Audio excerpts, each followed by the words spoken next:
बिस्मिल्लाहिर्रहमानिर्रहीम, अस्सलाम वालेकुम। वेलकम टू माय चैनल दावत इस्लाम। मैं हूं आपका दोस्त शफकत अली ऑफिशियल। उम्मीद करता हूं कि आप सब लोग ईमान के आला दर्जे पे होंगे। सूरतुल अल-अराफ के आयत नंबर 9 का तर्जुमा, और जिनके बलड़े हल्के होंगे वही अपने आप को खसारे में मुब्तला करने वाले होंगे, क्योंकि वो हमारी आयत के साथ जालमाना बर्ताव करते रहे थे।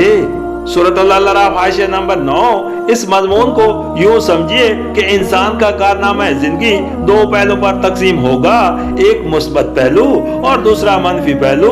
मुस्बत पहलू में सिर्फ हक को जानना और मानना और हक की पैरवी में हक ही की खातिर काम करना शुमार होगा।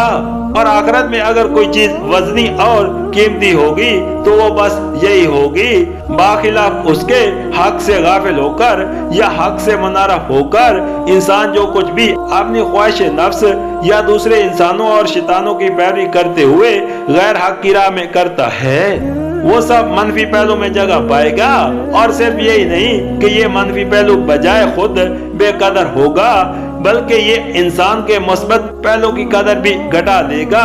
बस आखिरत में इंसान की फलाह व कामरानी का तमाम तर अनहसार उस पर है कि उसके कारनामा जिंदगी का मुस्बत पहलू उसके मनफी पहलू पर गालिब हो, और नुकसानात में बहुत कुछ दे दिलाकर भी उसके हिसाब में कुछ न कुछ बचा रह जाए। रहा वो शख्स जिसकी जिंदगी का मनफी पहलू उसके तमाम मुस्बत पहलू को दबा ले, तो उसका हाल बिल्कुल उस दिवालिया ताजर का सा होगा जिसकी सारी पूंजी खसारों का भुगतान भुगतने और मुतालबात अदा करने ही में खप जाए, और फिर भी कुछ न कुछ मुतालबात उसके जिम्मे बाकी रह जाएं। सूरतुल अल-अराफ के आयत नंबर 10 का तर्जुमा, हमने तुम्हें जमीन में इख्तियारात के साथ बसाया और तुम्हारे लिए यहाँ सामान व जिस्त फराम किया, मगर तुम लोग कम ही शुक्रगुजार होते हो।